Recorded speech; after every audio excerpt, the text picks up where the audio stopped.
So welcome back guys. स्वागत है आप सबका रिएक्ट जेस के एक और लेक्चर में। और यहाँ पे हम पढ़ने वाले सबसे ज़्यादा यूज़ कॉलबैक और यूज़ मेमो के बारे में। कॉलबैक क्या करता है, बेसिकली आपको सिंपल ये समझना है कि जैसे अगर आपने कोई मेमोराइज वैल्यू रखी हुई है अपने पास, आप नहीं चाहते कि आपका प्रोग्राम दोबारा कैलकुलेशन करे, तो फ़र्क यहाँ होता है मेमोराइज फंक्शन का और मेमोराइज वैल्यू का। सबसे पहले समझते हैं, जैसे आपने कोई बहुत बड़ी कैलकुलेशन करी है, 1 लाख 1 करोड़ समथिंग, और आप चाहते हैं कि वो कैलकुलेशन आपके सेव्ड रहे, फॉर एग्जांपल टेम्परेरी स्टोरेज में या फिर टेम्परेरी मेमोरी में। तो आप यहाँ पे यूज़ कर सकते हैं यूज़ मेमो का, ठीक है, ताकि वो रिकर्सिव कैलकुलेशन अगेन ना परफॉर्म करनी पड़े, लास्ट रिट्राइव वैल्यू हमारे पास पड़ी रहे। अब बात करते हैं, जैसे आप कोई फंक्शन को याद रखना चाहते हैं कि भाई कौन सा फंक्शन कॉल किया था हमने लास्ट टाइम, या फिर उस फंक्शन की वैल्यू जब तक आप चेक करना चाहते हैं कि जब तक इस फंक्शन में कोई हरकत, मूवमेंट या फिर कोई डेटा चेंज नहीं हुआ है, तब तक हम इस फंक्शन को दोबारा री रेंडर नहीं करेंगे। तो इस काम के लिए हम इस्तेमाल करते हैं हमारा यूज़ कॉल बैक। अब सबसे पहले गाइज मैं क्या करता हूँ, स्क्रीन शेयर कर लेता हूँ और आप सबका ध्यान देना है स्क्रीन पे, है ना। बहुत तगड़े लेवल की क्लास होने वाली है, जो भी क्वेश्चंस होंगे जस्ट 5 मिनट बाद में आप सबका माइक ऑटोमेटिकली ऑन हो जाएगा। और यहाँ पे गाइज सबसे पहले फोकस करते हैं, जिन्होंने भी वेबसाइट से एनरोल नहीं किया है फटाफट जाइए इस लिंक पर। अगेन मैं ये लिंक भेज देता हूँ, क्योंकि बिना एनरोलमेंट के आपको फ्री क्लास नहीं मिलेगी, ठीक है। यहाँ पे आप देख सकते हैं, फटाफट से जाइए इस लिंक पर और धड़ाक से एनरोल करिए। और कूपन कोड चाहिए तो लाइव कोड ट्राई कर सकते हो, ठीक है, या फिर ये जो व्हाट्सएप बटन कोने में उछल रहा है इस पर जाके भी पूछ सकते हो। अब चलते हैं, सबसे पहले यूज़ कॉलबैक के बारे में पढ़ते हैं, ये कहना क्या चाहता है। जैसे जब कोई भी चीज़ अगर हम पढ़ते हैं तो कहीं ना कहीं उसकी एक डेफिनेशन होती है, उसकी एक पुकार होती है।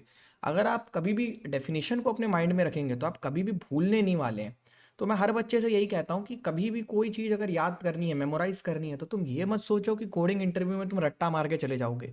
कोडिंग पढ़ रहे हो तो इस हिसाब से पढ़ो कि तुम्हारा जो दिमाग है वो एक मसल मेमोरी क्रिएट कर जाए कि जैसे ही तुम कीबोर्ड पे हाथ लिखो तुम्हें कोड अपने आप लिखने लग जाए। तो इस चीज़ को हम बोलते हैं मसल मेमोरी, जो कि एक्सपीरियंस से बनती है। तो अब हम समझते हैं कि ये मसल मेमोरी बिल्ड कैसे होगी। जैसे अगर हमने लिया यू स्टेट का नाम याद लिया, तो हमारे दिमाग में आया कि स्टेट अपडेट और री रेंडर। तो ये कुछ कीवर्ड्स होते हैं जो हमारे दिमाग में हमें सेट करने होते हैं। तो इसी तरह से इसका भी कुछ कहना होगा। यूज कॉलबैक क्या कह रहा है, ये हमें सबसे पहले फोकस कर लेना है कि यूज कॉलबैक क्या कह रहा है। सबसे पहले कह रहा है is use to memorize a callback function. मैंने बोला था फंक्शन की वैल्यू को याद रखने के लिए इस्तेमाल होता है। जैसे फॉर एग्जाम्पल इसको डायग्राम फ्लो से समझते हैं, ठीक है। अब ये मेरा एक बड़ा सा कोड है, या छोटा नया डायग्राम बनाता हूँ, लेट मी एक्सप्लेन। ये मेरा कोड है और इस कोड में एक फंक्शन कॉल हुआ है कहीं ना कहीं, यहाँ पे आप देख सकते हैं ये फंक्शन कॉल हुआ है। ये सुनो गाइस, क्या हुआ, ये फंक्शन यहाँ पे कॉल हुआ है। अब आप जैसे यहाँ देखेंगे तो ये फंक्शन पहले ये 2 लाइन चलेगा, उसके बाद तीसरी लाइन में फंक्शन कॉल लग गई। अब ये पूरा एग्जीक्यूट करके जब तक एग्जीक्यूट नहीं कर लेगा वापस यहाँ नहीं आएगा। तो दैट मीन्स ये जो फर्स्ट फंक्शन मेरा था वो कहीं ना कहीं क्या कर रहा था, सेकंड फंक्शन का वेट कर रहा था। इसी सेम चीज को अगर आप गूगल पे जाएंगे और कॉल बैक इन जेएस लिखेंगे, तो सबसे पहले जो W3 का लिंक आएगा, इसमें आपको मैंने पढ़ाया था कि I will call back later. Call back पढ़ाते समय मैंने ये चीज़ अच्छे से पढ़ाई थी कि एक फंक्शन के अंदर आप दूसरे फंक्शन को कॉल करते हैं, तो ये सिनेरियो कहीं ना कहीं क्रिएट होगा यहाँ पे। अब आप इस डायग्राम से समझ सकते हैं कि जो ये पहला डायग्राम है, पहला फंक्शन है, इसके कोड के अंदर सेकंड फंक्शन कॉल हुआ है। तो क्या होगा, फर्स्ट फंक्शन वेट कर रहा है जब तक सेकंड फंक्शन अपना काम खत्म नहीं कर लेता। इस चीज़ को एक और एग्जांपल से समझते हैं। फॉर एग्जांपल आपको बनारस जाना है, बनारस जाने की 2 ट्रेनें हैं लेकिन रास्ता एक ही है। ट्रेन ऐसे चल रही है, देन यहाँ जाके फिर आपका जो रास्ता है वो यहाँ पर मैच हो गया है, तो आगे जाने का रास्ता एक ही है। ये हो गया आपका, ये प्रॉब्लम आती थी कॉल बैक में कि पहले फंक्शन को, पेरेंट फंक्शन को वेट करना पड़ता था until the child process completes. ये चीज़ समझ आई गाइस आप लोग को। लेकिन इस प्रॉब्लम को हमने हल कैसे किया था ये भी आप जान लीजिए, असिंक्रोनस कॉल मार के। I will finish later. Asynchronous क्या था कि पैरेलल दे रहा था, पैरेलल। पहले क्या था, one process at a time था, है ना गोविंदा, यस और नो। चलो फटाफट से सबके माइक ऑन कर देते हैं। पहले आप लोग को याद होगा उमेर भाई, अगर आप लोग को मैंने जावास्क्रिप्ट जिसने जिसने पढ़ा है यहाँ पे, तो पहले क्या था हमारा, one function at a time था, हाँ यस और सर नो। कॉल में। यस और नो। तो वहां पे क्या था यस सर। चंद्रकांता, की एक फंक्शन एक बार ही चलता था, सिमिलर टू द एग्जाम्पल जैसे बनारस जाने का एक रास्ता है, लेकिन यहाँ पे 2 रास्ते हैं, आगे चल के एक ही रास्ता है। तो अब एक ट्रेन को वेट करना पड़ेगा, दूसरी ट्रेन जाएगी, फिर दूसरी ट्रेन यहाँ से जाएगी। लेकिन ये था one process at a time, ये हमारी प्रॉब्लम थी। इस प्रॉब्लम को सॉल्यूशन हमने कैसे किया, असिंक्रोनस को इंट्रोड्यूस कराया, पैरेलल कॉल्स हमने मारी, कहीं ना कहीं क्या करी, पैरेलल कॉल्स। फिर इसका सॉल्यूशन कैसे निकला कि भैया एक रास्ता ये भी था, अब यहाँ पे हमने क्या किया, एक नया रास्ता बना दिया। तो अब क्या किसी का भी काम इम्पैक्ट हो रहा है, हो रहा है, नो सर। नहीं हो रहा है। तो इसी को बोलते हैं सिंक्रोनस कॉल, कि वो रोकेगा नहीं किसी को, सबको अपना काम करने देगा और वो बैकग्राउंड में रन करता रहेगा। ये होती है, अगर आप यहाँ पढ़ेंगे सही से, तो function running in parallel with other functionalities are called asynchronous. जैसे सेट टाइम आउट, ये किसी के काम को इम्पैक्ट नहीं करेगा, पैरेलली रन करेगा। तो कहीं ना कहीं जो तुम्हारा सिंगल थ्रेडेड था वो अब मतलब पैरेलल हो गया। अब यहाँ आ जाते हैं, वापस समझते हैं इन चीज़ों को। अब जैसे ये हमारा यूज़ कॉल बैक क्या करता है, इसको देखिए, ज़्यादा ये सब लेक्चर पढ़ने से अच्छा बस हमें याद रखना है, मेमोराइज फंक्शन करता है। क्या करता है? मेमोराइज, एक फंक्शन को याद कर लेता है, एक फंक्शन की जो वैल्यू थी उसको क्या करेगा, दिमाग में याद कर लेगा, मेमोरी में रख लेगा। अब नीचे आते हैं, अब यहाँ पे समझते हैं इसका सिंटेक्स कैसा होता है। सिंटेक्स समझते हो, किसी भी चीज़ को लिखने का जो जनरल पैटर्न होता है, एक तरीका होता है हर लैंग्वेज में, वो होता है सिंटेक्स। ठीक है, अब यहाँ पे देखते हैं कि यूज कॉल बैक क्या कह रहा है। यूज कॉल बैक को डायरेक्टली आपको कॉल करना है as a function, nothing else. अंदर दो वैल्यूज देनी है गोविंदा। पहली वैल्यू क्या देनी है? Call back. कॉल बैक समझ रहे हो क्या फंक्शन है, कौन सा फंक्शन है। दूसरी चीज देनी है डिपेंडेंसी। डिपेंडेंसी समझते हो, जैसे किसी काम को करने में कोई दिक्कत आ रही, जैसे मेरे को घर बनाना है और मेरे पास ईंट ही नहीं है, तो क्या मैं घर बना पाऊंगा? यस और नो गाइस, आंसर नो करिए। सर। नहीं बना पाऊंगा। तो अगर घर बनाने के लिए मुझे चाहिए ईंट, तो ये मेरा काम डिपेंडेंट आ गया कि जब तक ईंट नहीं आएगी जब तक हम घर नहीं बनाएंगे, तो हम वेट करते रहते हैं। तो ये डिपेंडेंसी इसी तरह की चीज़ होती है फंक्शंस के अंदर। अभी समझाता हूँ मैं आपको। अब यहाँ पे जैसे आप देखोगे कि dependency in an array of dependency that call back function the memorize call back will only change if one of the dependencies are change. कहने का मतलब इसमें ये होता है कि अगर आपको, अगर फॉर एग्जांपल आपकी यहाँ कोई वैल्यू आप डालोगे, जैसे काउंट डाल दिया, कुछ भी डाल दिया, जैसे ये वाला सर्वर अपन फटाफट से स्टार्ट कर लेते हैं, जो हम समझने वाला था हमारा रिएक्ट जेएस का, इसको फटाफट हमने स्टार्ट कर लिया है और ये यहाँ पे ओपन हो गया है, देख सकते हो आप यहाँ पे। अब याद होगा तुम्हें, यूज स्टेट में मैंने एक डिपेंडेंसी लगाई थी, लगाई थी नहीं लगाई थी, यूज हाँ इफेक्ट में। सर।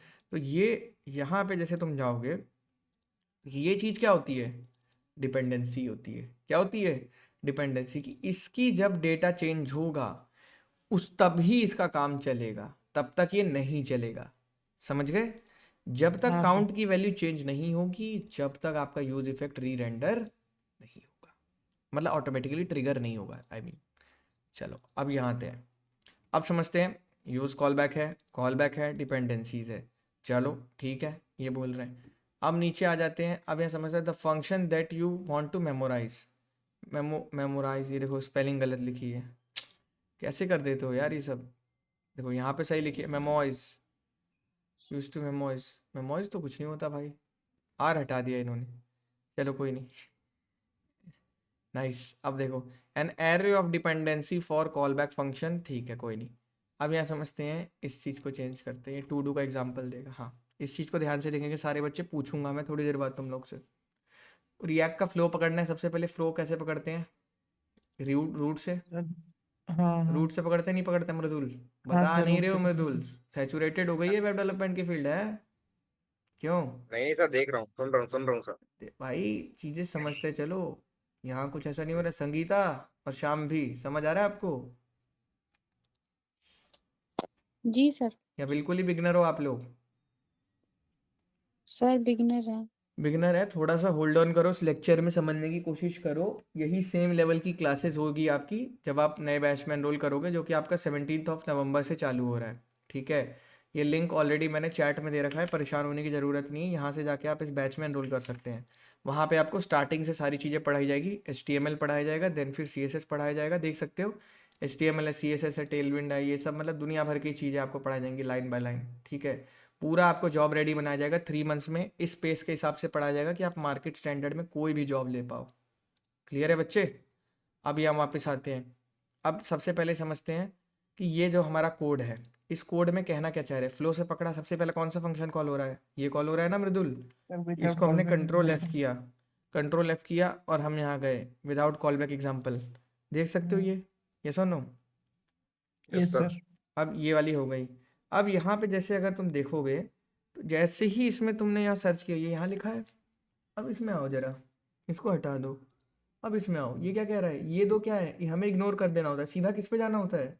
रिटर्न पे। किस पे जाना होता है? सीधा रिटर्न रिटर्न। पे। तो जैसे ही मैं रिटर्न पे गया, मैंने यहाँ क्या देखा कि विदाउट ये लिखा हुआ है, पहले रिटर्न में डिव लिखा हुआ है और ये लिखा हुआ है फ्रंट एंड पे। ये तो चलो आ गया, हेडिंग आ गई हमारी, H2 हेडिंग होती है।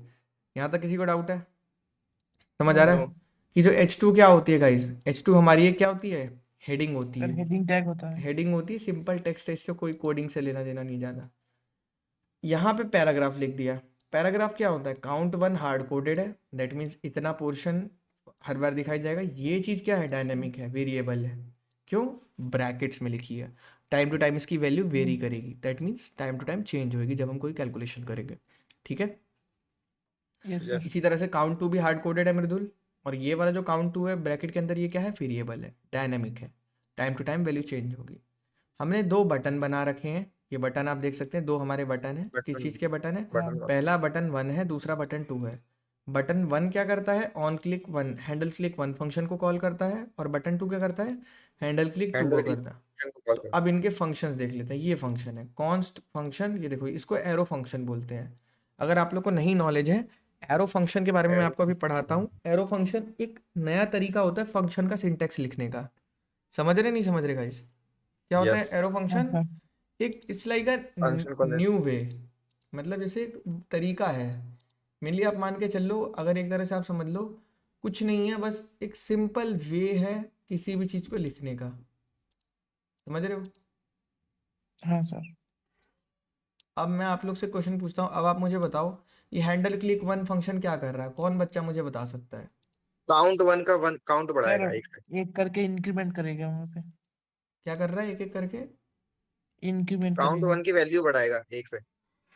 हाँ सर, काउंट 1 पे एक एक करके इंक्रीमेंट करेगा। हम्म, प्लस वन से इंक्रीमेंट करेगा। बिल्कुल। अब बहुत बढ़िया। और बच्चों को समझ आ रहा है क्या कहना चाह रहे हैं लोग? नहीं समझ आया? ये वाला फंक्शन नहीं समझ आ रहा गाइस? ये देखो, जब भी हम इस फंक्शन को कॉल करेंगे ना, ये फंक्शन क्या करिएगा? हैंडल क्लिक 1 है, हैंडल क्लिक 1 को जब भी हम कॉल करेंगे, ये क्या करेगा? सेट काउंट काउंट प्लस 1, जो ये वाला एक है। तरह से लूप लग गया। हाँ, लूप लग गया एक तरह से। नहीं लूप नहीं लगा है। नहीं एक तरह से। जब जब काउंट 1 प्लस 1 करेंगे, जैसे ही हम इसको कॉल करेंगे, इस फंक्शन को हम जैसे भी कॉल करते हैं, जैसे भी कॉल कर लो, इसके अंदर हम जो भी वैल्यू डालते हैं वो वैल्यू अल्टीमेटली किसके अंदर चली जाती है? सर काउंट 1 के काउंट अंदर। 1 के अंदर। क्यों? क्योंकि यूज स्टेट की ये कंडीशन होती है बच्चों, कि ये हमारा वेरिएबल होता है जिसको हमें यूज़ करना है। ये होता है नॉर्मल वेरिएबल, और ये क्या होता है? Updater function. क्या होता है ये? Updater updater updater function. Function. Function. तो ये चीज़ होती है। यहाँ से हम क्या करते हैं? वैल्यू को अपडेट कर सकते हैं। समझ आ रहा है? ये हमारे यस सर। वेरिएबल है और ये अपडेटर फंक्शन है। क्लियर है बच्चे? ये सुनो, हाँ सर। भैया यस एक बार अरे बता दीजिए क्या होता है। एरे बताते हैं, एरे के बारे में आते हैं। अब देखो, अब यहाँ पे काउंट 2 है इसी तरह से, और सेट काउंट 2 क्या है? अपडेटर फंक्शन है। तो सिमिलरली इस फंक्शन के अंदर भी क्या हो रहा है? काउंट 2 प्लस 1, यानी कि जो काउंट 2 की करंट वैल्यू क्या है? 0 है। तो 0 यहाँ पे आ गया, और यहाँ पे क्या लिखा है? 1 लिखा है, तो 0 प्लस 1 कितना होता है? 1। 1 एक तो इंक्रीमेंट। इसके अंदर सेट काउंट 2 के अंदर अब क्या चले जाएगा? 1 चले जाएगा। तो अब मैं आप लोग को दिखाता हूँ। क्लियर है? बटन 1 दबाया, parent render, okay okay okay. Button 2 दबाया, पेरेंट रेंडर, ओके ओके। समझ आया क्या कर रहा हूँ मैं? समझ आया नहीं आया? Parent render, child button 1 render, child button 2 render. क्या कर रहे हैं आप लोग ये? सर बट वहाँ पे तो ये रहा जो ना, वैल्यू में इंक्रीमेंट नहीं हो रहा। Const button is equal to React dot memo. वहाँ क्या लगा रखा है आप इन्होंने? रिएक्ट डॉट मेमो लगा रखा है ऑन क्लिक। ये चाइल्ड इन्होंने ना, पता है, कोड चेंज कर दिया थोड़ा। कहने का मतलब तुम यहाँ ये देखो कि जब तुम इस फंक्शन को कॉल कर रहे हो तब भी ये फंक्शन अपडेट हो रहा है। समझ आया नहीं पहले आया? फंक्शन को कॉल कर रहे तो दूसरा फंक्शन अपडेट हो रहा हाँ देखो, क्योंकि रेंडर दोनों होते हैं, अब ध्यान से देखना। एक बार बटन दबाया, parent render, okay. Child button 1 rendered, okay. Child 2 rendered. ये इन्होंने बच्चों को समझाने के लिए लगाया है ऊपर, इस पे ज़्यादा फोकस मत करो। ये समझाने के लिए लगाया है कि जो जो रेंडर हो रहा है ना उसका टेक्स्ट अलर्ट के अंदर। समझ आ रहा है। सर है? एक सेकंड रुकिए, थोड़ा पढ़ लेने दीजिए।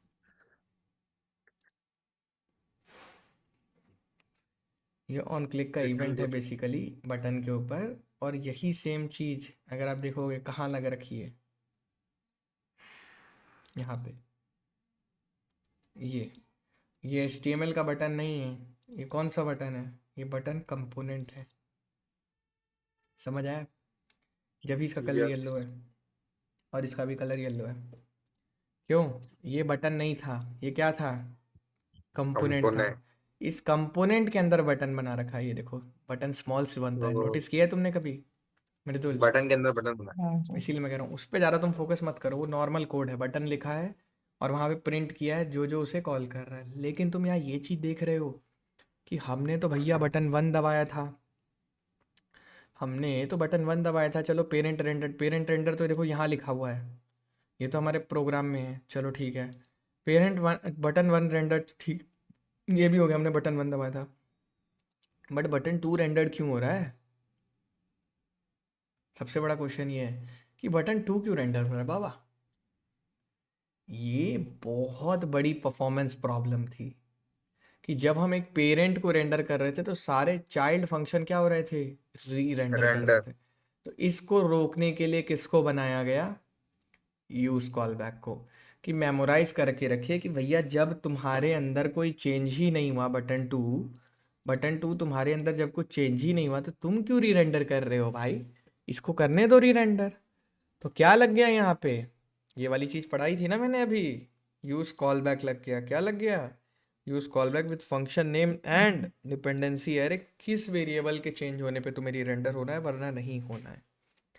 समझे डिपेंडेंसी क्या होती है? जैसे यूज स्टेट में लगाई थी, यूज इफेक्ट में, कि बस इस वेरिएबल काउंट के चेंज होने पे तुम्हें चलना है, अदरवाइज नहीं चलना है। अच्छा, ये लोग टिकटॉक पे भी है क्या W3 स्कूल वाले? नाइस नाइस, चलो कोई नहीं। लाइक ये पहली बार देख रहा हूँ मैं ये सब चीज़ें, चलो ठीक है, यहाँ पे भी आ गए लोग। नाइस, इस पे देख लेते हैं ना, इस पे कितने हैं इन लोग के? बहुत कम। बहुत कम है भाई इन लोग के, इन लोग को कोई पूछ ही नहीं रहा है भाई। आ, अरे अरे, उदित गुप्ता कौन हो भाई तुम? चलो अब यहाँ पे आते हैं, यूज़ कॉल बैक डिपेंडेंसीज। अब समझते हैं, कॉल बैक है, डिपेंडेंसीज है, यहाँ पे ये चीज़ आ गई हमारी, है ना? अब आगे चलते हैं, यही चीज़ इसमें अब इम्प्लीमेंट करनी है। क्यों? ये प्रॉब्लम स्टेटमेंट थी, प्रॉब्लम स्टेटमेंट समझ गए कि आपका इशू कहाँ आ रहा था। अब आपको क्या करना है? प्रॉब्लम स्टेटमेंट आपने समझ ली, अब आपका काम है इसका सॉल्यूशन निकालना। तो सॉल्यूशन कैसे निकालोगे? सॉल्यूशन ये, this can be avoided by using use call back hook. समझ आया मृदुल? Yes sir. गोविंदा समझ आ रही हैं चीज़ें किस डायरेक्शन में जा रही हैं? हाँ सर। हर्षित ब्रो समझ आ रही हैं? अब आते हैं with use call back child. अब देखो, अब क्या किया इन्होंने, यहाँ पे खेल गए ये लोग। अब यूज कॉल बैक को यूज़ कर लिया, कहाँ चेंज होगा? तुम लोग का क्वेश्चन होगा भैया कहाँ चेंज होगा, है ना? अब मैं तुम्हें दिखाता हूँ। यहाँ पे एक फंक्शन कॉल कर रहे थे ब्लाइंडली, यहाँ पे क्या कर रहे थे? ब्लाइंडली सेट काउंट को कॉल कर रहे थे, नहीं कर रहे थे? अब हम क्या करेंगे यहाँ पे यूज़ कॉल बैक लगा देंगे, एरो फंक्शन, और पहला क्या होगा देखो, यहाँ से फंक्शन चालू है, यहाँ पे ख़त्म है, ठीक है? और ये जो यूज़ कॉल बैक का ये वाला जो ब्रैकेट देखोगे, ये वाला जो ब्रैकेट है यहाँ से चालू है और यहाँ पे ख़त्म है, ये पूरा सिंटैक्स है। अब इस सिंटैक्स में मैंने तुम्हें अभी क्या बोला था थोड़ी देर पहले, कि पहली वाली चीज़ क्या होती है? Call back. जो काम करना है, फंक्शन कॉल करना है, जो भी चीज़ें करनी है वो किस में आ जाएगा? कॉल बैक में। और डिपेंडेंसीज में क्या आ जाएगा? व्हाट? अपडेटर। अपडेटर। समझ आया? तो यहाँ पे अब देखो, सबसे पहले काउंट 1 की डिपेंडेंसी क्यों लगाई है? क्या कोई बच्चा बता सकता है काउंट 1 की डिपेंडेंसी क्यों लगाई है? काउंट 1 में अपडेट होगा। हाँ, अगर काउंट 2 अपडेट हुआ फिर सर काउंट 2 में होगा, इसलिए नेक्स्ट में है वो। नेक्स्ट में है, तो क्या ऊपर वाला कोड इम्पैक्ट होगा? ये वाला कोड रन करेगा? अगर इसको करेंगे तो करेगा। नहीं नहीं, जब काउंट 2 को करेंगे तब क्या होगा? वो नहीं होगा। तो यहाँ पे सर तुमने क्या 1 करी? होगा। यहाँ पे परफॉर्मेंस सेव करी नहीं करी, मेरा एक क्वेश्चन है। यहाँ पे तुम लोगों ने परफॉर्मेंस सेव करी कि नहीं करी? यस। तो अब आप यही छोटे छोटे पॉइंटर्स का ध्यान रखोगे, कोडिंग के गुड प्रैक्टिसेस फॉलो करोगे, तभी एक बड़ी कंपनी निकाल पाओगे। मैं जितने लोगों से मिलता हूँ, they all are struggling 4 to 5 lakh 6 lakh इसी में खेल रहे हैं। The thing is nobody knows कि भाई इतना पैकेज क्यों दिया जाता है। शक्ल देख के, दाढ़ी देख के, बॉडी देख के पैसा नहीं दिया जाता है कि ये दिखने में बहुत अच्छा है, इसको हम अच्छा पैसा दे देते हैं। आप काले रहो, गोरे रहो, लेकिन अगर आप अच्छी कंपनीज में जा रहे हो, वो आपसे पर्टिकुलर प्रॉब्लम को सॉल्व करने की 50 अप्रोच सुनना चाहते हैं। समझ रहे हो मृदुल, कि इस चीज़ को आप यस सर। कैसे ऑप्टिमाइज करोगे, मेरी एक प्रॉब्लम है। फॉर एग्जाम्पल मैं तुम्हें छोटा सा एग्जाम्पल देता हूँ। आप लोग ये सोचते हो कि गूगल में इतना ज़्यादा पैकेज क्यों दिया जाता है, because they have the massive knowledge कि अगर किसी प्रोसेस कोड को, फ्लो को लिखा जा रहा है तो कैसे ऑप्टिमाइज किया जाए, क्योंकि उन लोग के 1 करोड़ 2 करोड़ लोग यूज़ कर रहे हैं एनी टाइम उनके प्रोडक्ट को।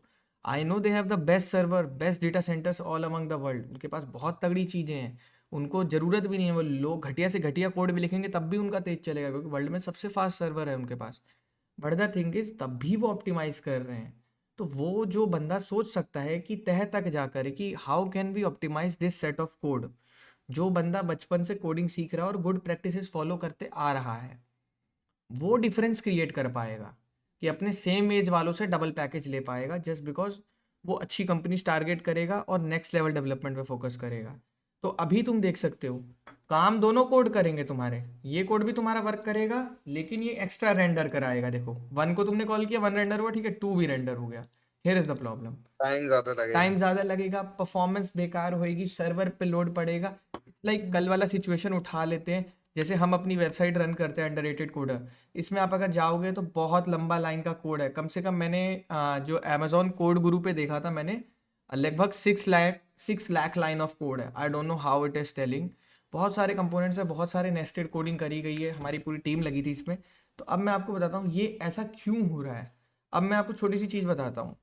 अब कल मैंने एग्जांपल दिया था, अगर किसी बच्चे को याद हो वो वाला एग्जांपल, कहाँ चला गया डायग्राम, वो वाला एग्जांपल, अरे यार वो मैंने कहाँ बना दिया था, हाँ ये रहा, ये नीचे देखो, नीचे। ये रहा, ये देखो, ये रहा।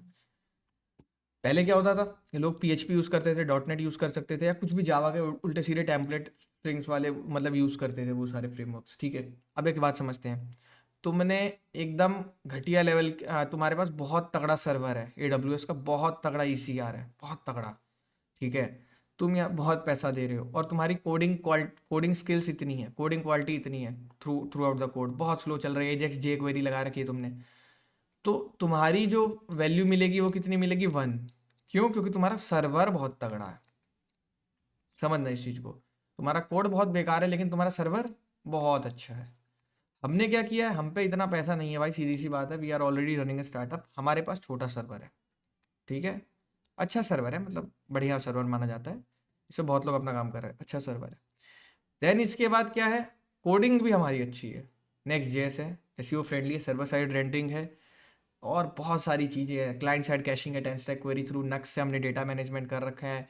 फिर बात करी जाए, एक और चीज़ हमने लगाई थी, उसमें रेडिस भी लगा रखा है सर्वर साइड कैशिंग के लिए। जब आप यूज़ करोगे चीज़ें आपको समझ आ जाएंगी, है ना। उसमें हमने सिक्योर कर रखा है, नेक्स्ट ऑथ से कोई यूज़ नहीं, कोई हैक नहीं कर पाएगा हमें। बहुत सारी मल्टीपल चीज़ें हमने लगा रखी है, कहीं ना कहीं रेट लिमिटिंग लगा रखी है, ठीक है, कि कोई भी बंदा एक API को 5 बार से ज़्यादा हिट नहीं कर पाएगा 6 मिनट में। फिर और भी मतलब काफ़ी चीज़ें हैं, लॉक्स, ऑडिट लॉक्स भी रख रखे हैं हमने कि किस बंदे ने क्या उफाड़ा है, पता लग जाएगा हमें, ठीक है, ये चीज़ है। अब ये जो हमारी क्वालिटी ऑफ कोड है और ये वाली जो क्वालिटी ऑफ कोड है, अब सर्वर है छोटा और क्वालिटी अच्छी है, तो इसकी भी स्पीड कितनी आएगी, 1 आएगी। तो दैट मीन्स आप कितना अच्छा कोड लिखते हो मृदुल, वो बहुत मैटर करता है। आप लोग का भी मजाक लग रहा होगा क्योंकि अभी मैं आप लोग को छोटे छोटे एग्जांपल देता हूँ। जब मैं आपको 10,000 20,000 लाइन का कोड पकड़ा दूंगा आपकी हालत ख़राब हो जाएगी, ठीक है।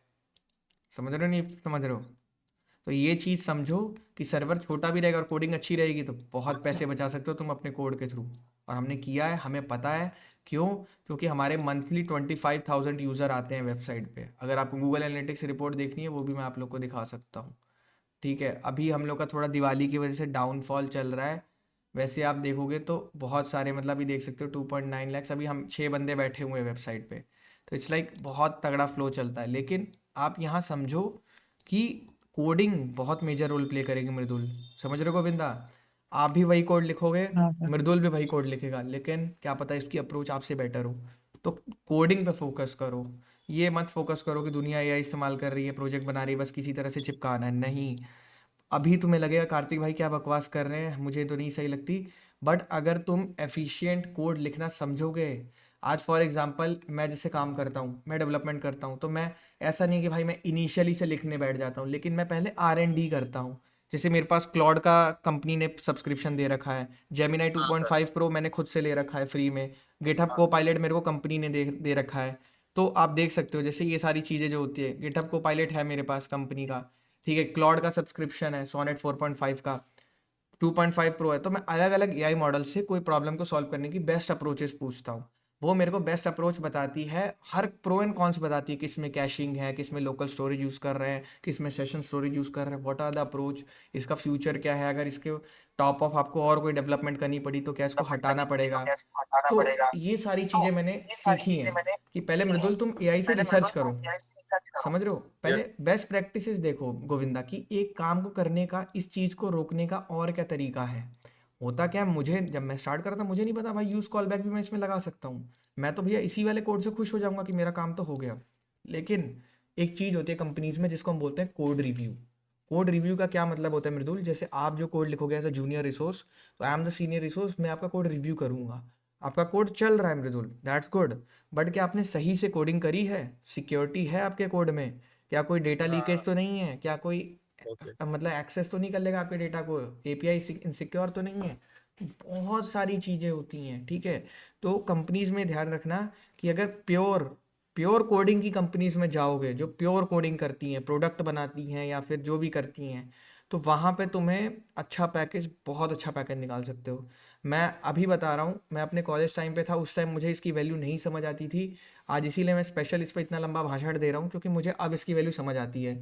कॉलेज टाइम पे आई वाज लाइक कि मेरी 5 लाख की बेसिक जॉब लगी थी, ठीक है, तो मैं खुश हो गया था कि ठीक है।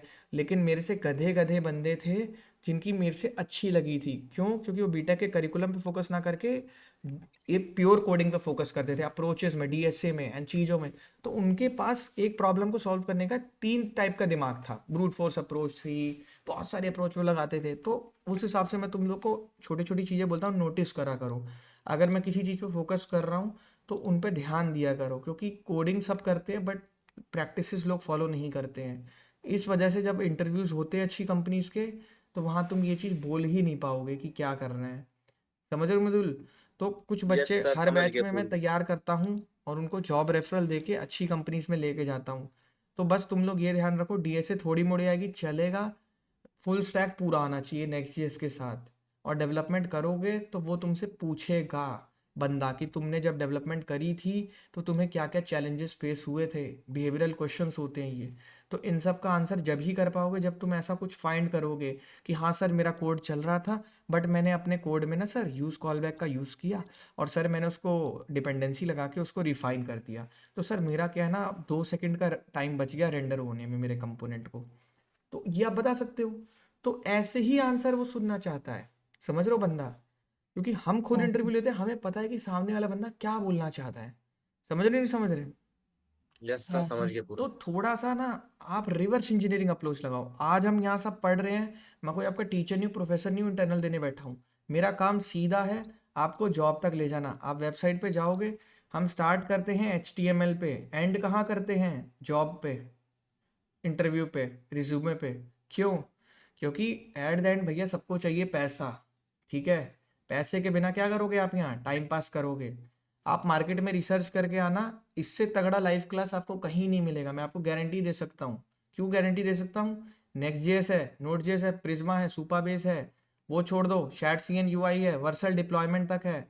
उसके बाद हम चैट जीपीटी जैसा खुद का बनाना सीखेंगे, दैट्स रियली स्ट्रीमिंग के सर थ्रू। आप ये क्या बनाना सिखाएंगे या बिल्कुल, फिर खुद? बिल्कुल आप लोग को पूरा गाइड करूंगा मैं, 3 दिन 4 दिन डेमो दूंगा, देन उसके बाद आप लोग समझ जाओगे, देन उसके टॉप ऑफ डेवलपमेंट करोगे, ठीक है। और वो हम नेक्स्ट जेएस में बनाएंगे, स्ट्रीमिंग रिस्पॉन्स दिखाएंगे, 10 स्टैक का वर्चुअलाइजेशन इस्तेमाल करेंगे, काफ़ी सारी चीज़ें हैं। अभी मैं धीरे धीरे आप लोग को लेके जा रहा हूँ उसके पास।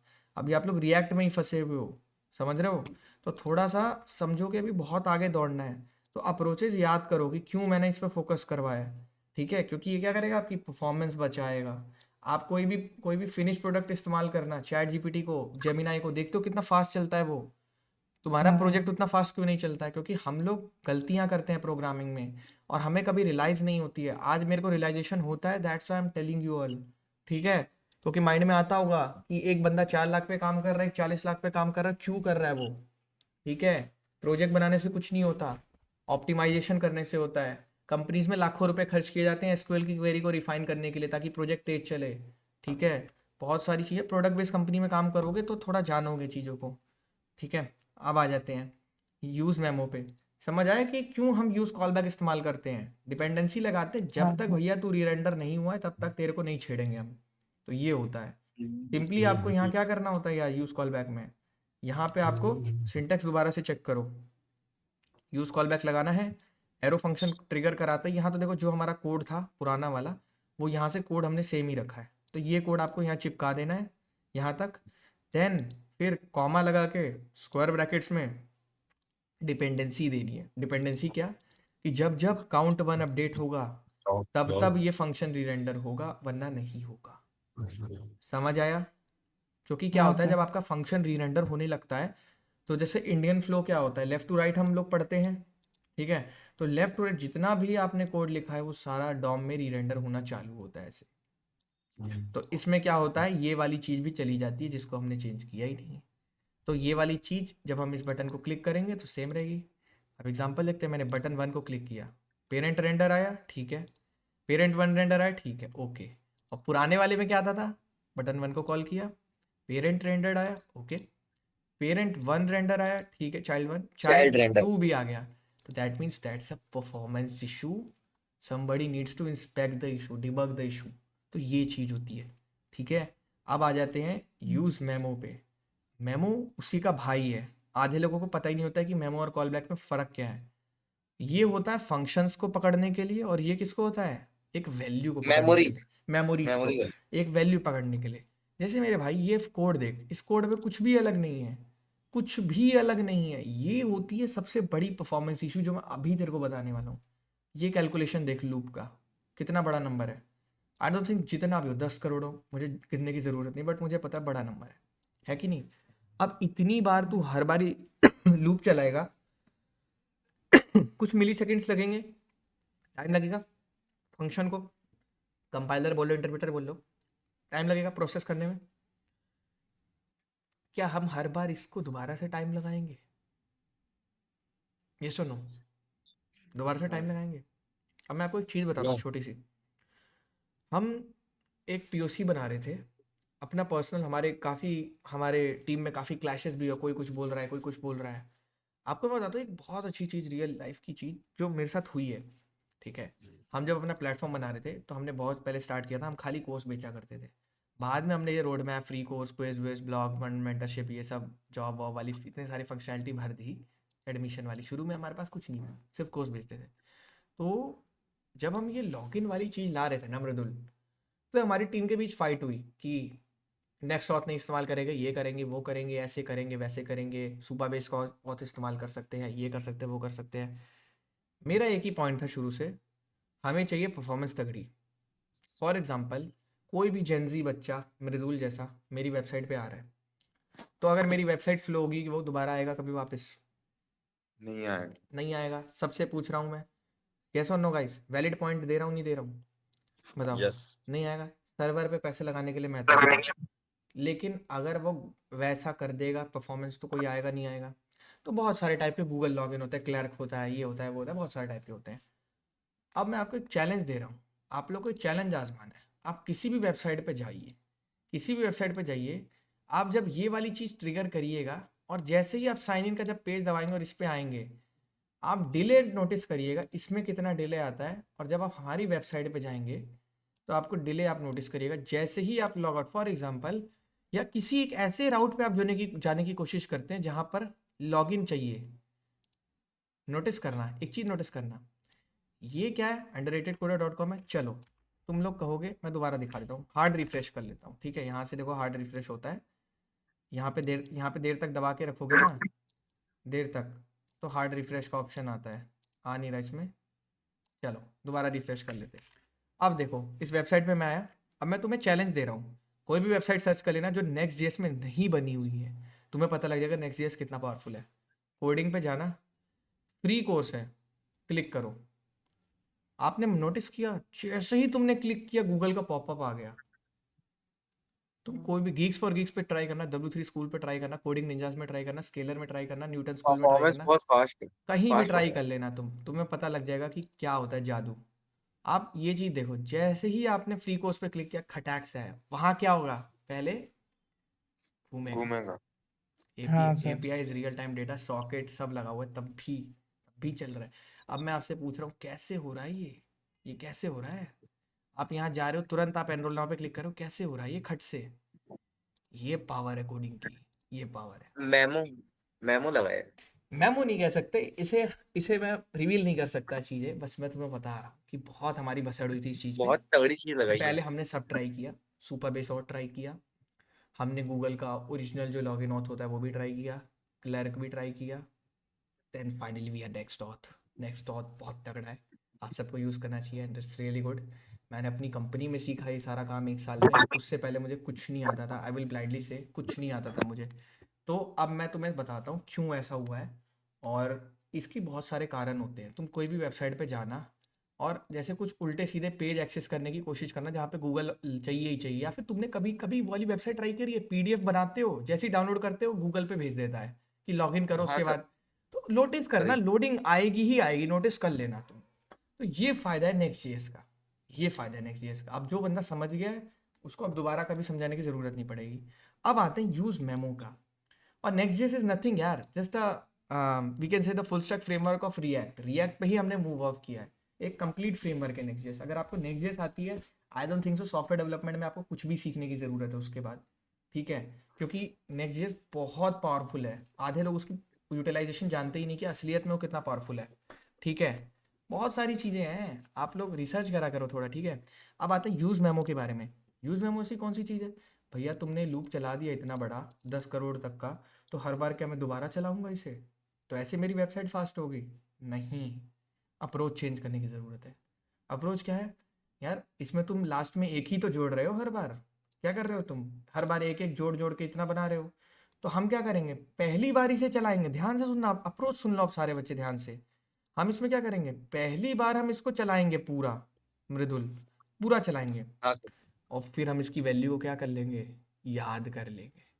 फिर अगली बार पूरा नहीं चलाएंगे, अगली बार हमारे पास लास्ट रिट्राइव्ड वैल्यू रहेगी, उसी में ऐड ऑन करेंगे, तो वहीं से कंटिन्यू करेंगे। अब बताता हूँ कैसे। अब तुम यहाँ पे सारे बंदे परफॉर्मेंस इशू पकड़ेंगे। परफॉर्मेंस इशू क्या है, अब ध्यान से देखना सारे बच्चों को एकदम। मैंने रिलोड कर लिया पेज, जब मैं प्लस दबा रहा हूँ, देखो ये देखो कितना टाइम लग रहा है। अब तुम एक बात बताओ, ना के बराबर। ये लाइन देख लो, पहले लाइन देख लो, हाँ म्यूट कर लो पहले, हल्ला हो रहा है तुम्हारे से। देखो ये लाइन देखो, एचआर क्या होती है, ये वाली लाइन है हॉरिजॉन्टल रूल, ठीक है। अब ये वाली लाइन देखो, खुशी ध्यान से देखना, एचआर क्या होती है तुम्हारी, ये वाली लाइन होती है, ये लंबी वाली जो लाइन सर है, हॉरिजॉन्टल लाइन। हाँ इसके ऊपर अलग कोड लिखा है, ठीक है भाई, और इसके नीचे अलग कोड लिखा है। अब बंदे सोच रहे होंगे कि भाई, तो आप तो ये कह रहे हो कि जो ये वाली चीज़ है, भयंकर वाली चीज़, एक्सपेंसिव कैलकुलेशन, ये कौन कर रहा है, ये तो ये वाले बंदे कर रहे हैं, एक्सपेंसिव कैलकुलेशन तो ये वाले बंदे कर रहे हैं। ये क्या कर रहे हैं, इंक्रीमेंट को कॉल कर रहे हैं, और इंक्रीमेंट सेट काउंट को अपडेट कर रहा है। और जैसे ही सेट काउंट को आपका अपडेट करेंगे, यहाँ पे इसकी वैल्यू 0 थी, अब सेट काउंट की वैल्यू अपडेट हो गई। इसके बाद क्या होगा, यहाँ पे हमने क्या प्रिंट कर रखा है, कैलकुलेशन। तो कैलकुलेशन कौन से बंदे प्रिंट करवा रहे हैं, ये वाले बंदे, एक्सपेंसिव कैलकुलेशन। नीचे वाले मतलब कौन से वाले, नीचे वाले, लाइन के नीचे वाले बंदे, तो दैट मीन्स ये वाले बंदे, ये वाले बंदे क्या करा रहे हैं, ये करा रहे हैं। तो इसके चलते भैया ऊपर वाला कोड क्यों स्लो हो रहा है, ये क्वेश्चन पूछना चाहिए सारे बच्चों को, माइंड में यही आना चाहिए कि भैया ये तो सिंपल है, ऐड टू डू। ये तो आपने टू डू एरे का मैप लगा के प्रिंट कर दिए लूप में सारे, आप ऐड टू डू करोगे वो सारे ऐड टू डू होते रहेंगे। लेकिन भैया ये इतना स्लो क्यों चल रहा है, देख रहे हो, स्लो चल रहा है ये हाँ इतना। सर। तो भैया ये तो चलो स्लो है, इसमें तो चलो हम बहुत बड़ी कैलकुलेशन कर रहे हैं, बट इसके चक्कर में भैया ये वाली चीज़ कैसे हार्म हो रही है, ये क्वेश्चन होना चाहिए तुम लोग की तरफ से। यही होता है वेबसाइट्स में, मैं बता रहा हूँ, मैंने हर जगह ऐसी तैसी कराई है अपनी। पीएचपी में स्टार्ट किया, रिएक्ट पे मूव किया, फिर कंपनी ने बोला एंगुलर में बनाओ, एंगुलर में बनाया, एंगुलर से जाके फिर नई कंपनी में गया, वहाँ डॉट नेट में काम किया, वहाँ डॉट नेट में काम नहीं जमा, फिर अगली कंपनी में एंगुलर में काम किया, रिएक्ट में किया, फिर नेक्स्ट जेएस सीखा, और फिर मैं आज बोल सकता हूँ कि हाँ next JS is the best. क्योंकि यार मैं तुम्हें बता रहा हूँ, तुम्हें समझ नहीं आएगा कि तुम्हारे क्या दिक्कत है। ऐसे दिक्कत आती रहेगी, इम्पैक्ट होता रहेगा, बग बनते रहेंगे कि ये परफॉर्मेंस इशू है। कैसे फिक्स करोगे? क्या ऑप्शन है तुम्हारे पास? बताओ भाई, हर्षित भाई, बोलना चाहोगे कुछ? मृदुल, तुम्हारे पास तो बहुत अप्रोच रहती है, बताओ। सर मेमो यूज करेंगे। अरे वो तो तुम्हें पता ही है कि तुम शाहरुख खान की मूवी देख रहे हो। आगे बताओ तुम। नेक्स्ट सर हम्म। इसमें ऊपर वाले जो ऐड टू डोस है उसमें तो हमारा क्या बोलते हैं, एक सेकंड थोड़ा ऊपर करिएगा। हल्का सा। बिल्कुल, ये देखो। हाँ सर, उसमें एक्सपेंसिव कैलकुलेशन हमारी प्रिंट हो रही है, और नीचे वाला जो है उसमें क्या बोलते हैं नंबर काउंट बढ़ा रहे हैं अपन, लेकिन स्लो प्रोसेस है। आप बोल रहे हैं कि तेज कैसे होगा, है ना? नीचे वाला तो चलो समझ में आता है कि उसमें नंबर बहुत बड़ा है तो वो तो स्लो हम्म। होगा ही, लेकिन ऊपर वाला स्लो क्यों हो रहा है? तो वो हम्म। सर मेरे हिसाब से इसलिए हो रहा है क्योंकि इसमें हमने कोई बहुत नई अप्रोच नहीं लगाई है, बहुत ही पुराने ढंग से कर रहे हैं, इसलिए ऐसा कुछ। हाँ, raw coding is there. That's the first problem. हाँ। But that's not the solution. You are just describing the problem. Yeah. इसको सॉल्व करने के लिए सर थोड़ा कोड देखना पड़ेगा, कोई कोड दिखाइए। कोड देखो ये। Const use state, use state में फिर से नीचे लगा सेट काउंट, ये नीचे होगा। देखो सर मेरे ख्याल से हम्म, यूज स्टेट यूज नहीं होगा इसमें। नहीं, देखो यूज सब होगा। पिछली बार क्या प्रॉब्लम थी? चीज एक चीज होती थी बट पूरा कंपोनेंट रेंडर हो जाता था। ये प्रॉब्लम थी। हाँ। यहाँ भी हम्म सेम प्रॉब्लम है। मैंने क्या बोला था? दोनों एक जैसे ही होते हैं। अगर कंपनी में किसी से पूछ लोगे बता नहीं पाएगा फर्क। दोनों एक जैसे होते हैं। इसमें भी क्या हो रहा है गोविंदा? अब एकदम डाउन हाँ रियलिटी सर। समझी जाए तो क्या हो रहा है? चाहे तुम इसको दबाओ, चाहे तुम इसको दबाओ, पूरा कंपोनेंट ही री रेंडर हो रहा है। तो that's the biggest okay. Problem. You need to stop this from re rendering if you are hitting this. Line क्यों खींची गई है? बेवकूफ़ बनाने के लिए थोड़ी खींची गई है। तुम लोग पता है क्या करते हो? पूरी रामायण सुन लेते हो, अगले दिन पूछते हो सीता किसका बाप था। समझ रहे हो? तो ऐसे नहीं होता। थोड़ा सा लाइन मैंने जब बोली थी तो लाइन पे तुम लोग को फोकस करना चाहिए था। क्यों मैंने लाइन पे फोकस करवाया था? इसीलिए फोकस करवाया था। ऐसा तो था नहीं ऐसी मजे मजे के लिए लाइन खींच दी गई थी, नहीं, सेपरेशन के लिए खींची गई थी। ये अलग जगह है और ये अलग जगह है। लेकिन आप किसी को भी टच कर रहे हो तो क्या हो रहा है? पूरा कंपोनेंट रीरेंडर हो रहा है। अब आप इतना तो समझ गए थे, अगर आपने सीआईडी देखा होगा तो आप इतना तो समझ गए थे कल्प्रेट कौन है। कल्प्रेट नीचे वाला है, ये तो आप समझ गए थे। तो नीचे वाले को चेंज कर रहे हैं तब भी ऊपर वाला रेंडर हो रहा है, लेकिन इसमें कुछ खास फर्क नहीं पड़ रहा होगा। ऊपर वाला कितना ही टाइम ले रहा है री रेंडर होने में, नहीं खास पड़ा। लेकिन जब ऊपर वाला चेंज कर रहे हैं तो नीचे वाला री रेंडर हो रहा है। तो ऊपर वाले की फंक्शनलिटी तो इम्पैक्ट हो रही है ना भाई, हो रही है नहीं हो रही ऐड है? टू में क्लिक करना सर, ऐड टू में क्लिक करना है वो। ऐड टू डू में देखो कितना स्लो हो रहा है। हाँ। तो क्या दिक्कत क्या थी जानते हो? पूरा फंक्शन पूरा कोड द्वारा से री रेंडर हो रहा है। तो हमारे पास ये जो कैलकुलेशन है ना, ये प्रॉब्लम क्रिएट कर रही है। ये जो कैलकुलेशन है ना, कैलकुलेशन को अगर ध्यान से देखोगे तो कैलकुलेशन क्या है? एक वेरिएबल है जिसके अंदर एक्सपेंसिव कैलकुलेशन फंक्शन कॉल हुआ है। और एक्सपेंसिव क्या है? ये गधा का फंक्शन है, पता नहीं, बस समझाने के लिए तुम्हें बना दिया है, इसको सीरियसली मत लो। ऐसा कभी तुम कोड में घंटा कुछ नहीं लिखने वाले हो। That's just for creating a scenario. ठीक है? यहाँ तुम्हें 10 करोड़ जो भी है, 1 करोड़ तक लूप चला दिया गया है और हर बार नम में नम जोड़ जोड़ के उसको बना दिया गया है, जो भी नंबर ये बन रहा है। ठीक है, ये चीज़ बन गई है। अब यहाँ पे क्या होगा? रिटर्न नम। अब जो इस फंक्शन ने रिटर्न किया नम, नम को रिटर्न के नम किसके अंदर घुसेगा? एक्सपेंसिव कैलकुलेशन का रिटर्न वैल्यू है। तो एक्सपेंसिव हाँ कैलकुलेशन कहाँ लिखा था? यहाँ लिखा था। तो इस पूरे की जगह क्या आ जाएगा गुरु? इस पूरे की जगह आ जाएगा नम।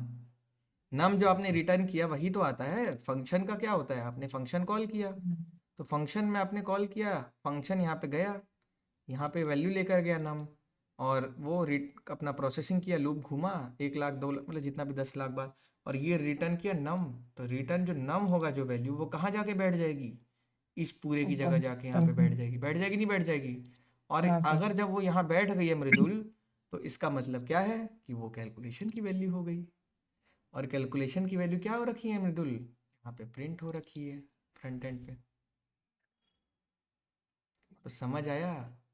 यस ये जो लाइन खींची तो हाँ तीर हाँ खींचा है ना तुमने, समझ आया। तीर, इस तीर के नीचे वाली चीज को किसी तरह से तुम्हें मेमोराइज कर लेना पड़ेगा। अगर एक बार तुमने मेमोराइज कर ली, सही अप्रोच लग गई, तो ये ऊपर वाली चीज तेज हो जाएगी, नीचे वाली भले ना हो, क्योंकि नीचे वाली कैलकुलेशन कर रही है, टाइम लग रहा है, लेकिन ऊपर वाले को हम छुड़वा लेंगे। समझे? ये देखो हाँ सर। कितना स्लो है। चलो अब आते हैं अपडेट पर। कुछ नहीं होगा, सिंपली कोड में कहाँ चेंज होगा, कमेंट्स डाल के लोग समझाते थे पहले, अब चेंज कर दिया है। देखो मैं तुम्हें दिखाता हूँ। सबसे पहले क्या करेंगे, पुअर परफॉर्मेंस फंक्शन। देखो एक्सपेंसिव, पुअर परफॉर्मेंस आएगा ही भाई, बेकार है। अब use memo hooks to memorize expensive calculation. अब यहाँ पे चलते हैं, यूज मेमो ले लिया गया है, ले लिया गया है। अब कहाँ लिया गया है, कैलकुलेशन में लिया गया है। यहाँ पे रॉ कोड था, जो मृदुल ने बोला था कि भैया क्या है ये, रॉ कोडिंग करी गई है।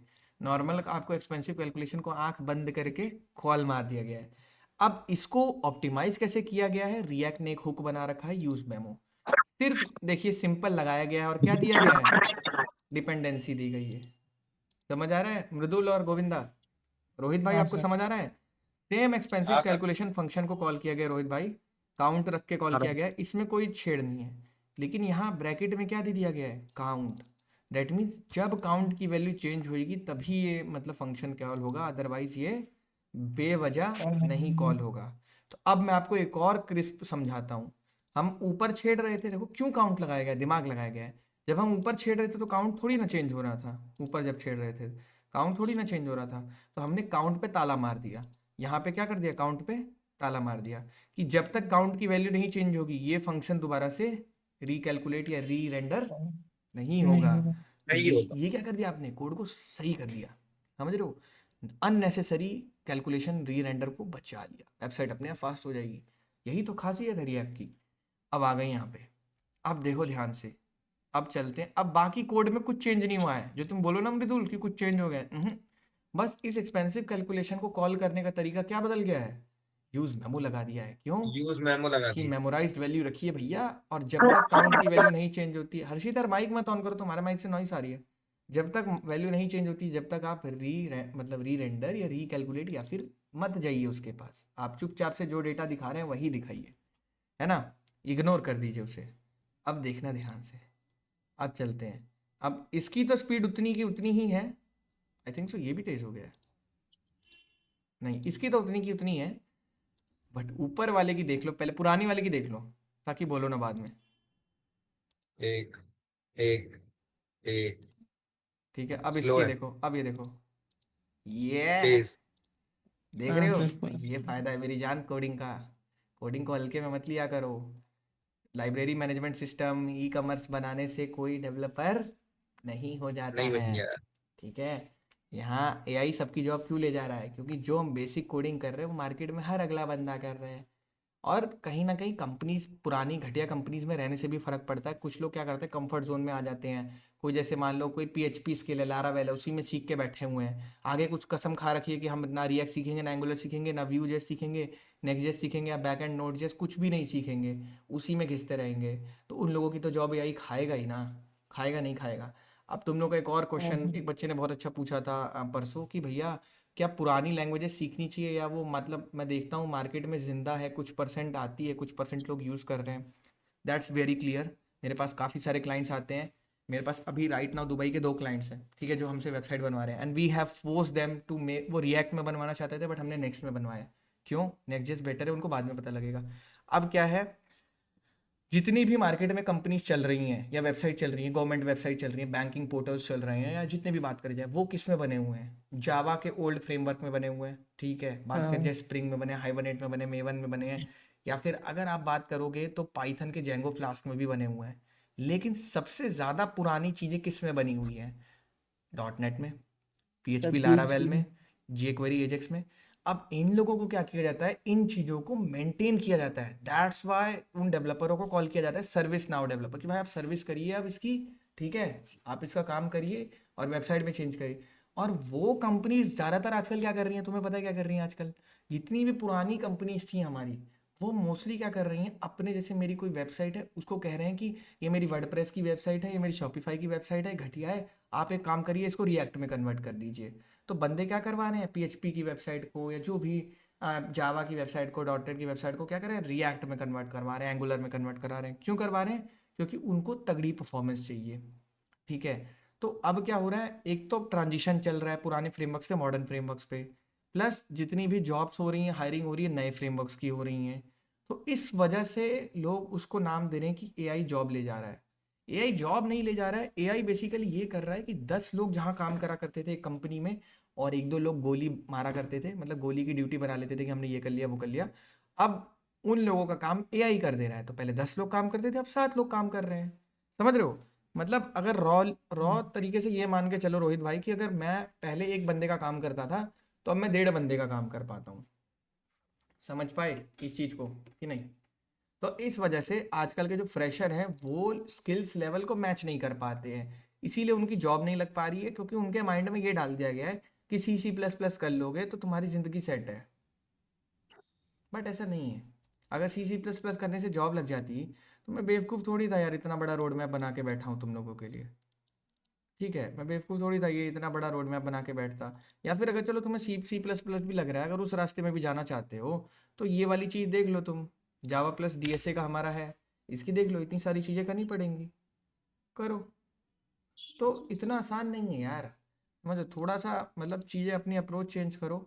और ये दोनों जो चीज़ें मैंने पढ़ाई है, कॉल बैक और मेमो, घर जाके पढ़ो, इनफैक्ट अभी से कंटिन्यू करो। क्योंकि इसमें ना एक बहुत बड़ा मिथ होता है कि जब तक गाड़ी मैं चलाऊंगा ना तो तुम्हें लगेगा गाड़ी चलाना बहुत आसान है, ब्रेक ही तो मारनी है, स्टीयरिंग ही तो घुमाना है। बट जब तुम सीट पे बैठोगे तब तुम्हें पता लगेगा गाड़ी तुमसे स्टार्ट भी नहीं हो रही। तो इसी को बोलते हैं ट्यूटोरियल हेल। समझ रहे हो? ट्यूटोरियल हेल क्या होते हैं कि आप बस देखे जा रहे हो मृदुल और कुछ ट्राई नहीं कर रहे हो। तो ट्राई करो। नहीं सर, खुद से हाँ कोड लिखूंगा। हाँ, लिख रहे हैं ना, लिखो भाई, क्योंकि देखो 1-2 बच्चे मुझे तैयार करने हैं यहाँ से जॉब रेफरल के लिए, है ना। कि पहला तो देखो मैं गोविंदा को देख रहा हूँ, दूसरा मृदुल को देख रहा हूँ, और एक और बंदा है मैं उसका नाम नहीं ले पा रहा हूँ, वो आया नहीं है। और सनी भाई तुम बीच में क्लास मिस कर रहे हो, क्यों भाई? कोडिंग वोडिंग नहीं सीखनी है क्या? सीखनी है भैया। सीखनी है। अच्छा, यस। कैसे परेशान हो रहे हो? रूममेट शिवम के साथ रूम ले लिया आपने, है ना? हाँ, शिवम के साथ है। अब देखो कुछ कस्टम हुक्स भी आप बना सकते हो, है ना। कस्टम हुक्स मतलब खुद के हुक्स बना सकते हैं, एक फाइल बना दी kartik.ts, ठीक है, और उसमें अपना कुछ ऐसा लॉजिक लिख दिया और उसको बार बार क्या कर रहा है, हर बंदा रीयूज़ कर रहा है। तो रीयूज़ एक कॉन्सेप्ट होता है, अगर तुम लोग थोड़ा सा भूल चुके हो तो मैं तुम्हारी बुद्धि दोबारा से साफ कर दूं, क्योंकि जो दिवाली और छठ पूजा के बाद से तुम लोग आए हो ना, तुम लोग पढ़ नहीं पा रहे हो सही से। रिएक्ट की सारी फंक्शनैलिटीज़ दोबारा से रिमेंबर करेंगे, हर बच्चे से पूछूंगा अभी मैं, ठीक है। सबसे पहले सिंगल पेज का क्या मतलब होता है, सनी बताओ, तुम बताओगे ये सिंगल पेज का मतलब क्या होता है? हम्म चलो सनी, मुझे नहीं लग रहा तुम बता पाओगे। अब आगे चल लेते हैं, तनिष्क। चलो तनिष्क भी नहीं बता पाओगे, तनिष्क तो बैच 9 का है। सोनू ठाकुर तुम बता सकते हो भाई सिंगल पेज एप्लीकेशन का क्या मतलब होता है? नहीं बता सकते? क्या पढ़ रहे हो यार तुम लोग, थोड़ा सा मतलब शर्म करो भाई लाइफ में, है ना। सारा जेंजी क्राउड आ गया बैच में। सर तनिष्क बैच 9 का स्कूल ग्रुप में नहीं ज्वाइन की? है भाई, है, सब है ग्रुप में, आप टेंशन ना लो। चलो अब मैं पूछता हूँ गोविंदा, तू बता भाई सिंगल पेज का क्या मतलब होता है? हम्म, सर एक ही पेज के ऊपर वो चलेगा, सिंगल पेज के ऊपर वो हम्म यूज होगा। इसका एक और फीचर था, थोड़ा याद कर। सर ये जो हम्म रिफ्रेश। हाँ हाँ हाँ हाँ हाँ हाँ, देख देख देख, अगर तू थोड़ा याद करेगा। मृदुल तू बता सिंगल पेज क्या होता है? सर मल्टी पेजेस नहीं होती, एक ही पेज में डेटा लोड होता है। नहीं नहीं नहीं नहीं, ये तूने बोला सही है, थोड़ा सा गलत वे में समझा दिया है। बोला सही है, मतलब तेरा सेंस सही है, बट सही से एक्सप्लेन नहीं किया है। सर चल, डायनेमिक नहीं होती, स्टैटिक होती है। सिंगल पेज के बारे में अगर आप पढ़ोगे तो सिंगल पेज क्या होता है, हर्षित भाई आप बताइए। HTML का यूज करके जो वेबसाइट बनती है सिंगल पेज पे, कोई हम्म फंक्शन नहीं रहता, बस लिखा हुआ रहता है, बस उसको पढ़ सकते हैं। नहीं नहीं, ये तो आपने अलग ही घुमा दिया, मुझे मुझे लग रहा है मैं गलत हूँ। सर हाँ, सिंगल पेज में एक ही HTML फाइल होती है। नहीं, अगर आप गूगल पे जाओ, कहीं भी जाओ, और आप पढ़ो वाई रिएक्ट, सिंगल पेज के ऊपर इतने मतलब तुम डायनामिकली लोग जो गूगल कर चीज। लेते, इतने में गूगल कर लेते भाई। देखो पढ़ो क्या है, React is a commonly use single page due to its architecture and built in dynamic function. देखो ये सब तुम्हें, अगर मैं इतना देखो वर्चुअल डॉम पे आ रहा हूँ, अभी क्लाइंट साइड राउटरिंग पे आ रहा हूँ, declaration state management, component based architecture. अब देखो बच्चा, आप मेरी वेबसाइट पे जाओ कहीं भी, नोटिस देखो, यही तो मैं कहता हूँ कि आप ताजमहल घूम के आ गए, बट आपने ये नोटिस नहीं किया कि ताजमहल अब पीला हो चुका है। तो ये चीज़ मैं आपको समझा रहा हूँ कि आप समझते क्यों नहीं हो, नोटिस नहीं करते हो आप लोग। ये वेबसाइट पे यहाँ बैठे हो, यहाँ पे नज़र देंगे सारे बंदे। हम कहाँ जा रहे हैं? फुल स्टैक खरीदने जा रहे हैं, खरीदने जाएं क्या? यहाँ पे कोई रिलोड हुआ? वेबसाइट का कोड बहुत लंबा है, वेबसाइट में बहुत सारे कंपोनेंट्स हैं, बट वो आपस में इस तरह से कनेक्टेड है कि वो क्या लगेगा, सिंगल पेज एप्लीकेशन लगेगी। समझ आया नहीं आया? और वर्क करेगी as a single page application. इतनी अच्छी इंटरकनेक्टेड है, नैव बार, साइड बार, फुटर वुटर, जितनी भी चीज़ें आपस में इतनी अच्छी कनेक्टिविटी है कि वो एक पर्टिकुलर कंटेंट को रिलोड करेगी तो कभी भी रिफ्रेश नहीं होगा। आप कितने भी पेजेस पे दौड़ भाग लगाते रहो, कहीं भी कुछ करते रहो, रिलोड नहीं होगा। समझ में आया क्या? समझ गए? चलो, अब कोड रियूजिबिलिटी कौन बच्चा मुझे बता सकता है? कोड रियूजिबिलिटी क्या होती है? हर्षित भाई आप बताना चाहोगे? सनी भाई ये तो आप बता दो यार, थोड़ी सी अगर आपको शर्म हो तो बता दो। सनी भाई ये तो मैंने आपको पढ़ा रखा है ये अच्छे से। कोड रियूजिबिलिटी क्या होती है? कम ऑन सनी, बताओ भाई। और कोई ट्राई करना चाहेगा भाई? चलो मृदुल तुम ही बताओ भाई, कोई नहीं पढ़ रहा, सारे बस सब पे पैसे ज्यादा हो गए हैं, है ना? सर एक वेबसाइट पे जो मल्टीपल कंपोनेंट्स होते हैं उनमें हम एक कोड को बार बार रीयूज कर सकते हैं, वेरी गुड, डिफरेंट कोड। बहुत बढ़िया। देखो इंटरव्यू जब आप देते हो तो दो तरह की स्किल्स होती है, एक होती है कम्युनिकेशन स्किल, एक होती है प्रेजेंटेशन स्किल। कम्युनिकेशन, कितनी अच्छी इंग्लिश बोल लेते हो, कितनी फ्लुएंसी के साथ बोल लेते हो। प्रेजेंटेशन, जो इंटरव्यूअर का दिमाग सुनना चाहता है, क्या तुम उस वे में आंसर कर रहे हो, तुम घुमा फिरा के तो नहीं बता रहे हो, कितना सिंपल अपनी चीज़ों को एक्सप्लेन करते हो, वो होता है प्रेजेंटेशन। कितने अच्छे से अपने आइडिया को एक्सप्लेन करते हो, ये चीज़ है। देखो इसने बहुत से एग्जांपल दिया। कोड रियूजेबिलिटी क्या है? जैसे फॉर एग्जांपल मैंने एक नैप बार बना ली, तो अब मैं क्या हर फाइल में बैठ के नैप बार बनाऊंगा अंडररेटेड कोडर वाली? नहीं, ये सारे फाइल में सेम रहेगी, रीयूज है। आप कहीं भी दौड़ भाग लगाओगे ये हमेशा सेम रहेगी। समझ रहे हो गाइस? कहीं भी आप जैसे जाओगे कोई भी पेज में तो सब सेम रहेगी। तो ये हाँ एक सर। कंपोनेंट हमने एक बार बना लिया, उसको बार बार रीयूज कर लिया, जिससे कि हमें ज़्यादा कोडिंग नहीं करनी पड़ी। तो ये हो गया। रैपिड डेवलपमेंट का क्या फीचर होता है? रैपिड डेवलपमेंट क्यों बोलते हैं रिएक्ट में? रैपिड डेवलपमेंट क्या होती है भाई? कोई और ट्राई करना चाहेगा इन लोगों के अलावा, जिसको पता हो कि रैपिड डेवलपमेंट क्या होती है? कोई भी नहीं? भैया किसी भी सॉफ्टवेयर एप्लीकेशन को जल्दी से फास्ट तरीके से बनाना। अरे क्या बात है, आपने सच सच बता दो यार, आज भाई होने के नाते कहाँ से सर्च किया आपने ये? भैया सर्च ना किया, उसमें नोट्स में लिखा तो वही खोल दिया। नोट्स में? अच्छा अच्छा अच्छा, ठीक है। तो रैपिड डेवलपमेंट मतलब सिंपल सी चीज़ है। अगर मैं किसी कंपनी में एक काम कर रहा हूँ, जैसे मैं वेनिला जेएस का एग्जांपल ले लेते हैं, बेस्ट रहेगा। वेनिला जेएस ही सबसे बाप है, और जावास्क्रिप्ट की जो ओरिजिनल लैंग्वेज है, उसमें अगर मैं किसी चीज़ को बनाऊँ लॉन्ग फॉर्म ऑफ कोड लिख लिख के, तो मुझे लग रहे हैं 10 दिन। लेकिन अगर मैं रिएक्ट में उसी चीज़ को बनाऊंगा तो मुझे लग रहे हैं 6 दिन।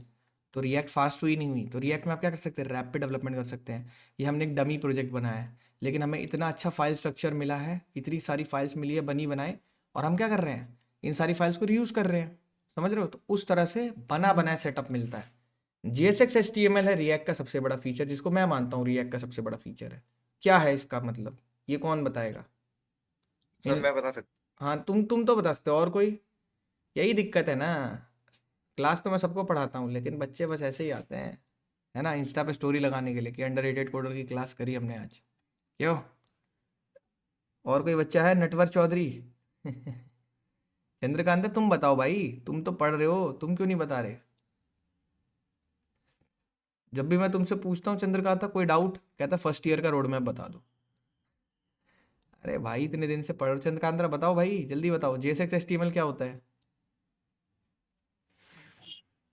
चलो भाई, चल गोविंदा तू बता भाई। सर हम HTML कोड को जब हम्म जावास्क्रिप्ट या फिर रिएक्ट के ऊपर लिखते हैं तो इसे हम्म JSX HTML बोलते हाँ हैं। देखो इसने भी लिखा है जावास्क्रिप्ट का अंदर HTML का कोड लिखाना। Very good. ये बहुत बड़ी अचीवमेंट थी। आधे लोगों को समझ नहीं आता, कि लोगों को लगता है इट्स नॉर्मल, हो सकता है ऐसा। बट बेटा, जो बंदा जावास्क्रिप्ट या एजेक्स जे क्वेरी के ज़माने से आया है, उसको पता है कि जावास्क्रिप्ट के अंदर एचटीएमएल घंटा नहीं चलती। डॉम मैनिपुलेशन की कमांड लिख लिख के हाथ दर्द हो जाते हैं। तो ठीक है, तो इस वजह से ये जो फीचर आया ना कि demo.js फाइल का नाम है, लेकिन h1 बटन डिव सब कुछ चल रहा है यहाँ पर। तो ये बहुत बड़ी फंक्शनैलिटी, जिसको मैं मानता हूँ कि सबसे बड़ी फंक्शनैलिटी मेरे हिसाब से रिएक्ट में। तुम कुछ भी मानो, बट मेरे हिसाब से सबसे बड़ा फीचर रिएक्ट का यही है। कोई कुछ भी मान ले, मैं इसी को मानता हूँ। भाई जब तुम बनाओगे ना वैसी वेबसाइट, तब तुम्हें पता लगेगा। आजकल तो तुम्हारी पहली फ्रेमवर्क की रिएक्ट है, इस वजह से तुम लोग को इसका वैल्यू नहीं पता इसकी। अब सेव मोबाइल डेटा का क्या मतलब होता है गुरु? सेव मोबाइल डेटा क्यों लिखा हुआ है यहाँ पे? ये कोई और बताएगा। तनिष सर भाई मैं आप बताऊं? बताओ, तनिष भाई ये इसका मतलब क्या होता है? क्या मतलब होता है तनिष भाई इसका? बता सकते हो? ट्राई करो। अभी थोड़ा नए नए आए हो ना बैच में, मोटिवेशन होगी तनिष भाई तुम्हारे अंदर। बताओ, अरे बोलो, ट्राई करो भाई। गूगल सर कर रहे मैं हो? बताऊं? नहीं नहीं, अरे तुम लोगों को तो नहीं पता। पता है भैया, नहीं पता। अरे तो हिंदी तो बता दो, ये क्या लिखा है? हिंदी तो बता दो, से मोबाइल डेटा क्या होता है, इसकी हिंदी बता दो। नहीं बता पा रहे, चलो। सनी सिंह, तुम बता दो यार, तुम तो गांव से हो, एग्जाम्पल भी गांव पे ही है। सनी भाई, मतलब यार एकदम वो करवा रहे हो सनी आप। पढ़ना नहीं है मतलब, मान रखा है आपने, है ना? रोहित भाई आप बताओ, से मोबाइल डेटा क्या होता है? माइक ऑन करके बताओ यार अब। मानता हूँ घर में पेरेंट्स है, बट बाहर आके बताओ आप। से मोबाइल डेटा क्यों बोलते हैं रिएक्ट में? इसका अगर जो बच्चा बता देगा, इन लोगों के अलावा, मान जाऊंगा उसे मैं। सर बता दूं मैं? नहीं, अरे तुम लोगों ने तो यार अच्छे से पढ़ा है। और बच्चे क्या कर रहे हैं यहाँ पे? पारस भारद्वाज भाई तुम तो बताओ यार, से मोबाइल डेटा का क्या मतलब होता है? डर क्यों रहे हो? गलत ही बताओगे, मार थोड़ी दूंगा, बताओ तो। से मोबाइल डेटा का मतलब क्या होता है? इसका एग्जाम्पल दूं तुम्हें? अभी हिंट देता हूँ सर कि, फुल पेज रिलोड नहीं होता वर्चुअल हाँ डॉक्यूमेंट की देखो, मदद कि से इसी से रिलेटेड है इसका रिलोड एग्जाम्पल। होता है। इसका एग्जाम्पल इसी से हाँ रिलेटेड है। मेरी वेबसाइट अगर तुम 3G पे भी चलाओगे मस्त चलेगी, लेकिन और अगर किसी हार्ड वेबसाइट चलाओगे, वो रीलोड होने में बहुत टाइम लगेगी। क्या होता है कि जैसे पर्टिकुलर कंटेंट री रेंडर होता है, ना कि पूरा पेज रिफ्रेश होता है। तो इस वजह से कहीं ना कहीं ये तुम्हारा मोबाइल डेटा भी बचा लेती है। तो उस वजह से कम इंटरनेट में भी हमारी वेबसाइट अच्छा परफॉर्म करती है, रिएक्ट और नेक्स्ट.js वाली। ऐसे ही नहीं लोग रिएक्ट में वेबसाइट बना रहे हैं। राउटिंग, राउटिंग बताओ। राउटिंग कौन बताएगा? बताओ भाई मृदुल, राउटिंग बताओ जल्दी। राउटिंग बताओ जल्दी सर से। बताऊं मैं? हाँ बताओ बताओ। हम्म। सर इससे जो पेज है वो रिलोड नहीं होता, हम्म। और वो जो पेज होता है वो स्मूथली और फास्ट होता है। हाँ, मतलब जो हमारी नेविगेशन होती है एक राउट से दूसरे राउट, एक तो तुम अलग अलग पेजेस को अलग अलग नाम दे सकते हो। ठीक है, जैसे मैंने एडमिशन का नाम दे रखा है कॉलेज एडमिशन। ठीक है, तो अगर मैं ये लिंक किसी से भी शेयर करूंगा तो डायरेक्ट इस पेज पे आके थ्रो हो जाएगा। तो ये राउटिंग बहुत अच्छे से मैनेज करिए, क्योंकि पहले के वहाँ पे राउटिंग में होती ही नहीं थी, आई डोंट थिंक सो। वहाँ पे हम पता क्या करते थे, जितना मुझे याद है, हम एंकर टैग से भेजते थे यहाँ इस पेज पे, सिंपली एंकर टैग से a.href से हम इसको यहाँ भेजते थे यहाँ पे। अब हमारे पास राउटिंग होती है कि अगर इस राउट पे कॉलेज एडमिशन है, उसका नाम का दूसरा राउट नहीं हो सकता। यहाँ पे गए, लाइव क्लास में आ गए, यहाँ पे गए, तो ये राउटिंग इतनी अच्छी मैनेज कर रखी है ना इन्होंने, कि तुम्हें राउटिंग में कोई रीलोड देखने को नहीं मिलता, जो कि बहुत बड़ी चीज़ है। ठीक है, कि राउटिंग में ट्रैफिक नहीं आपको, बढ़ता इस कारण से। हाँ इस वजह से बहुत, मतलब ट्रैफिक तो बढ़ेगा ही, ट्रैफिक तो देखो बहुत रहता है। ट्रैफिक मैनेज करता है इसका सर्वर। इसमें दो तरह की स्केलिंग होती है, एक वर्टिकल स्केलिंग होती है, हॉरिजॉन्टल स्केलिंग होती है। कभी तुम्हें बाद में बताऊंगा, अभी तुम लोग के सर के ऊपर से जाएगा। ठीक है, अब आते हैं आगे। अब अगला प्रॉपर्टी क्या था? File structure. इसका तो भाई कोई दूसरा बच्चा भी बता सकता है। फाइल स्ट्रक्चर रिएक्ट में क्या होता है? बताओ भाई, कोई और बच्चा बताओ, कोई तो बताओ। शाम भी, समझ आ रहा है आपको फाइल स्ट्रक्चर रिएक्ट में क्या होता है? कोई भी बच्चा नहीं पढ़ता यार कॉलेज में, तुम लोग यार कुछ करते ही नहीं हो, बस खाली फेस्ट और हैकाथॉन में कूदते सर रहते हो। बता दूं मैं? हैं? नहीं, बता अरे दूं क्या? तुम्हें तो भाई मैं तैयार कर रहा हूँ, तुम तो तगड़ी जॉब लेने लो, टेंशन ना लो। और बंदों से मुझे एक्सपेक्टेशन है, क्योंकि लाइव क्लास में क्या है ना, बच्चे डरते हैं इसलिए भग जाते हैं। चलो सोनू ठाकुर, तुम बताना चाहोगे भाई? सोनू ठाकुर, तुम बता दो भाई, कुछ अगर बता सकते हो तो। नहीं बताओगे? चलो कोई, क्लीन रिएक्ट स्ट्रक्चर होता है, हम्म। रीयूजेबिलिटी बढ़ती है और इजी टू मैनेज होता है सब कुछ। हाँ, तो जब हम रिएक्ट का प्रोजेक्ट बनाते हैं तो उस टाइम पे हमें क्या होता है, ये सारा फाइल स्ट्रक्चर बना बनाया मिल जाता है। क्यों हर्षित भाई? उसको हम यूज़ करते हैं और यहाँ पे अपनी फाइल्स ऐड ऑन कर लेते हैं। तो ये रिएक्ट की क्या है, इनबिल्ट फीचर है ना, जो मदद करता है हमारी। फिर क्लाइंट साइड री रेंडरिंग क्या होता है? क्लाइंट साइड रेंडरिंग क्या होता है? इसको बेसिकली तुम ये छोड़ दो, इसको इसकी जगह तुम मुझे बताओ वर्चुअल डॉम क्या होता है? वर्चुअल डॉम सर ये बताओ। मेरे को पता सर है। वर्चुअल क्या डॉम बताऊं? ये होता है कि हाँ रुको रुको, कोई पहले मृदुल बताएगा, मृदुल पहले बताएगा फिर गोविंदा बताएगा। बताओ भाई। Sir virtual DOM mainly real DOM से अलग होता है। वर्चुअल डॉम में मेनली पूरी वेबसाइट री रेंडर या फिर क्या बोलते रीलोड ना हो के उस कंपोनेंट को बस रीलोड करती है, जिससे time complexity and space complexity बहुत बचती है। ठीक है, तो अब तुमने ये बता दिया, लेकिन वो वर्क कैसे करती है ये बता सकते हो? सर वर्चुअल डॉम जो होता है ना, वो इट्स लाइक रियल डॉम की पूरी कॉपी बना लेता है, जो कि स्टोरेज भी ज्यादा नहीं खाता और उस कंपोनेंट को बस चेंज करता है, जिससे कि लोडिंग में फास्ट हो सके, परफॉर्मेंस तेज हो सके। ये तो वही बात बोल दी। इसमें तुमने ये नहीं बताया कि वर्चुअल डॉम का असली में कैसे चलता है, ये नहीं बताया तुमने सर ये ये। Virtually hmm. इट्स लाइक ये क्लाउड में काम करता है मेरे ख्याल से। ना ना ना, अरे अरे क्लाउड में नहीं। क्लाउड कहाँ से पहुंच गए भाई? नहीं वर्चुअल है तो वर्चुअल इट्स लाइक नकली, नहीं नहीं नहीं ऐसा कुछ। नहीं, वो भाई ओके। तुम्हारा दिमाग डाइवर्ट हो गया। चलो कोई नहीं, तुम बताओ भाई गोविंदा। अच्छा सर बताया बट तुमने। वर्चुअल डॉम रियल डॉम के पीछे रहता है, और हाँ। ये वर्चुअल डॉम के अंदर सारे डेटा रहते हैं, और रियल डॉम में जो भी चेंजेस करना होता है हम्म। सिर्फ वर्चुअल डॉम की वजह से वो सिर्फ चेंज हो जाता है, और इससे मोबाइल डेटा भी सेव होता है बहुत, हाँ, और बता पा पूरा रहे हो। फुल हाँ बोलो बोलो, हाँ। फुल पेज रिलोड नहीं होता है। इसकी वजह से जो हम्म। परफॉर्मेंस होता है पेज का वो भी अच्छा रहता है। देखो, इसने बताया है कि वो चीज़ थोड़ा सा, लेकिन ये पूरा नहीं बता पाया मृदुल, समझ रहे हो? अब मैं तुम्हें बताता हूँ, इसने बोला ना कि थोड़ा सा वो चेंज आता है। अब मैं बता रहा हूँ कैसे वो चीज़ आती है कि पीछे पीछे रहता है और वो चेंज। अब देखो, फॉर एग्जाम्पल इसे समझते हैं, है ना। ये रियल डॉम है, ये वर्चुअल डॉम है, ठीक है। रियल डॉम में अगर तुम कोई चेंज कर दोगे तो रिलोड करना ही पड़ेगा, करना पड़ेगा। मान लो 1000 तक लूप चलाना है, तो क्या तुम बार बार री रेंडर करोगे? नहीं। तुमने क्या किया, वो चीज़ वर्चुअल डॉम में करके आजमा ली। वर्चुअल डॉम क्या होता है, कॉपी होता है ओरिजिनल डॉम की। समझ रहे हो मृदुल? इसमें तुमने 1 लाख तक लूप चला के आजमा ली, फिर फाइनल वैल्यू आई 1 लाख। अब तुमने ये जो वैल्यू थी वर्चुअल डॉम की और ये जो वैल्यू थी ओरिजिनल डॉम की, इन दोनों को आपस में कंपेयर किया। कंपेयर किया तो बोला अरे कुछ फ़र्क ही नहीं है, बस यहाँ पे 0 था और यहाँ पे 1 लाख था। तो अब तुमने 0 की जगह कंपेयर करने के बाद ओरिजिनल डॉम में यहाँ पे 1 लाख कर दिया। तो क्या हुआ, यहाँ पे तुम्हारा 1 लाख हुआ और कोई रिलोड नहीं हुआ।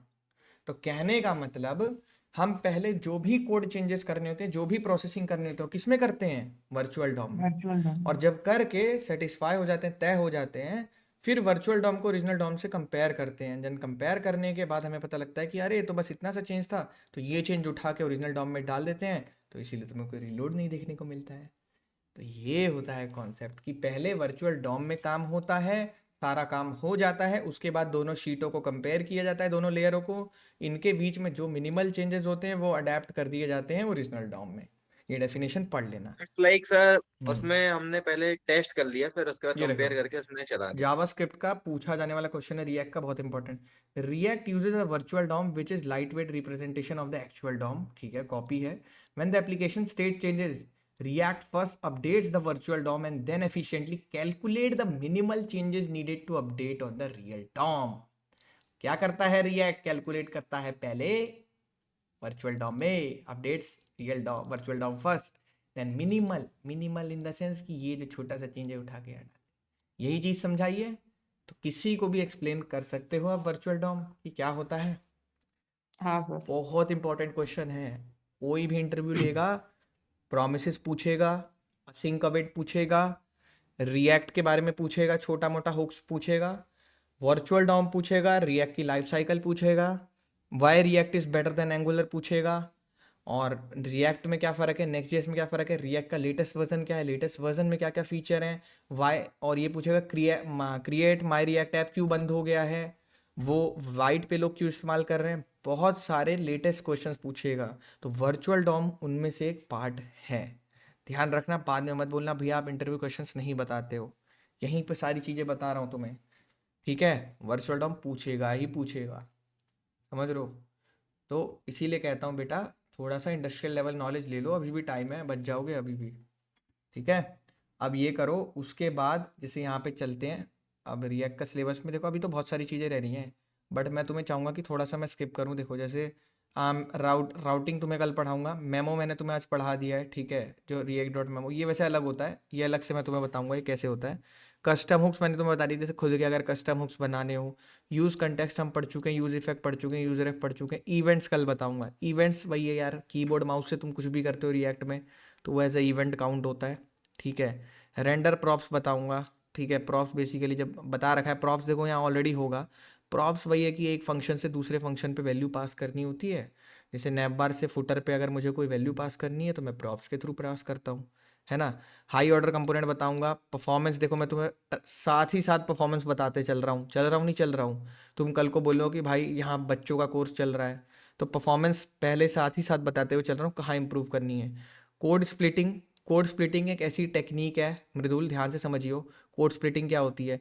Code splitting it's not like कि चल पहले लेवल पे समझाता हूँ। जैसे तेरा अच्छी आदत क्या होनी चाहिए कि तूने फुटर की एक अलग फाइल बना ली और नैपबार की एक अलग फाइल बना ली। तो ये तूने क्या कर लिया, कंपोनेंट स्प्लिटिंग कर लिया, जो कि प्राइमरी लेवल की स्प्लिटिंग होती है। समझ गया, समझ गया Mridul. Primary level yes splitting sir. क्या होती है, तूने नैपबार फुटर की एक अलग फाइल बना, that's okay. Secondary level splitting क्या होती है, जब तेरा लाइन ऑफ कोड कभी भी 2000-3000 लाइन से क्रॉस कर रहा है तो तेरे को ये सोचना चाहिए कि अब मैं फटाफट कैसे कंपोनेंट को ब्रेकेज कर सकता हूँ। तो वहां पे तू पहली चीज कस्टम हुक बना सकता है, रीयूजेबल एक्स्ट्रा कंपोनेंट्स बना सकता है, जैसे लिब यूटिल्स में रख लेते हैं लोग। लिब करके एक फोल्डर बना लेते हैं, लाइब्रेरी बेसिकली, उसके अंदर यूटिल्स में रख लेते हैं। देन फिर कंपोनेंट्स के तौर पे ब्रेक कर सकता है। जैसे ये तेरा इतना बड़ा कंपोनेंट है, ये तेरा इतना बड़ा पेज है, तो तू इसका एक अलग कंपोनेंट बना लेगा और इसका एक अलग कंपोनेंट बना लेगा, और दोनों को सिलेबस वाली फाइल में कनेक्ट कर लेगा, कॉल कर लेगा बेसिकली।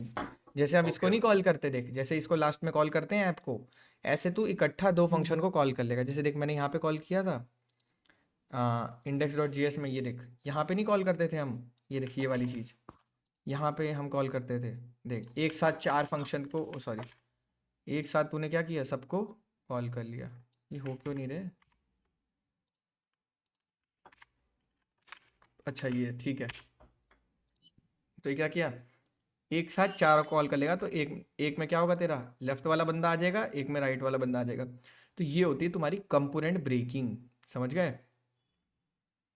हाँ सर। अब आते हैं कोड स्प्लिटिंग हो गया, ये होता है बेसिकली कोड स्प्लिटिंग। जब बड़े फाइल को बड़े कस्टम हुक्स ज़्यादातर बनाओगे तो ज़्यादा सही रहेगा। एपीआई का कोड अलग कर लोगे एज अ सर्विस, जैसे एंगुलर में करते हैं कि सर्विस बना लोगे एपीआई को, कि जैसे कोई गेट की एपीआई है वो कोर्स डिटेल्स लाने वाली है, तो उसी एक सर्विस बना ली गेट सर्विस, मतलब कोर्स डिटेल्स।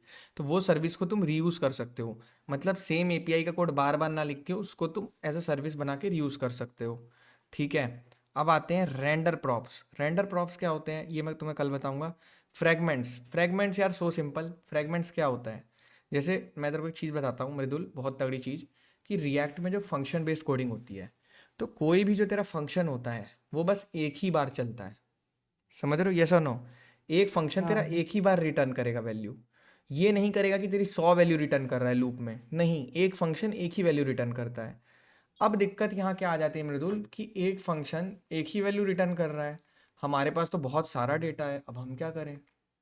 तो हमें उससे बांध के फेंकना होता है, बांध के रिटर्न करना होता है। बांध के समझ रहा है, इतना सारा सामान है, हमने उसको बांध दिया और इकट्ठा रिटर्न कर दिया, तो बच गए हम। तो इस चीज़ को क्या बोलते हैं, फ्रेगमेंट।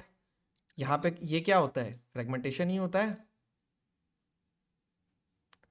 समझ आया मृदुल, कि ये 5 चीजें कॉल करी है। अब ये फ्रेगमेंट की ब्रैकेट हटा ले ना, एरर मार दिया अभी, तो देख तू, ये देख एरर आ गया। बांधना नहीं है इसको। JSX must have one parent element, चलो यहाँ भी आ गए, फिर से कह रहा है मस्ट हैव वन पेरेंट। ये रिटर्न एक, ये तो चलो नॉर्मल है, लेकिन तेरे को फ्रेगमेंट करना पड़ेगा, जब भी तेरे को बांध के फेंकना पड़ेगा सबको। बांधा है तू नहीं, इसको बोलते empty tag. Fragment is nothing बस एम्प्टी टैग, ठीक है। खुश हो, अब समझ आ रही चीज़ें। अब यहाँ आ हाँ जाते हैं एरर बाउंड्रीज, थोड़ा समय के साथ बताऊंगा। पोर्टल्स वोटल्स ये सब छोड़ दो, इतनी सारी चीज़ें मत पढ़ो। Forms, React forms are must necessary thing, तुम्हें कल बताऊंगा, रिएक्ट फॉर्म्स बहुत अच्छे होते हैं। बट रिएक्ट फॉर्म ना यूज़ करके हम शैट का फॉर्म भी इस्तेमाल कर सकते हैं। शैट फॉर्म्स बताऊंगा उसके बारे में भी, तुम्हें इनबिल्ट मिल जाता है, तुम्हें अच्छा रहता है काफ़ी। और लिस्ट एंड कीज़ बेसिकली वही जो एरे डॉट मैप हमने लगाया था। बेसिकली अगर कोई हमारे पास एरे है, मल्टीपल वैल्यूज़ हैं हमारे पास, उसको हमें फ्रंट एंड पे बाइंड करना होता है, डेटा बाइंडिंग बोलते हैं बेसिकली। हमें डेटा को रीरेंडर कर मतलब शो करना होता है, तो वो हम कराते हैं। तो वो चीज़ें होती हैं, ठीक है। हो जाएंगी तुम्हारी, टेंशन ना लो। बस अभी हमारे पास 3-4 दिन है रिएक्ट के, 7 डेज़ लिखा है मैंने, है अभी तुम्हारे पास टाइम, ठीक है। उसके बाद शैट सीएन 1 दिन में हो जाएगा। नेक्स्ट जेस पे पूरे 10 दिन डालने वाले हैं, क्योंकि अगर ये तुम सीख जाओगे तो फिर सब तुम्हारे पास आएंगे, तुम किसी के पास नहीं जाओगे, ठीक है। ठीक हाँ है। सर। हाँ हाँ पहले लोग सोच रहे थे मन पढ़ाया जा रहा है, बट यहाँ तो लड्डू बांटे जा रहा है भाई यहाँ नेक्स्ट जेस का, ठीक है। चलो फिर इस लाइव क्लास को इसी तरह से ख़त्म करते हैं। और जो भी क्वेश्चंस हैं अपने व्हाट्सएप ग्रुप में आइए, आप लोग यहाँ पर पूछिए, ठीक है। डेली लिंक शेयर किया जाता है, कोई भी क्वेश्चन है बताना, ठीक है। चलो फिर, ओके गाइस।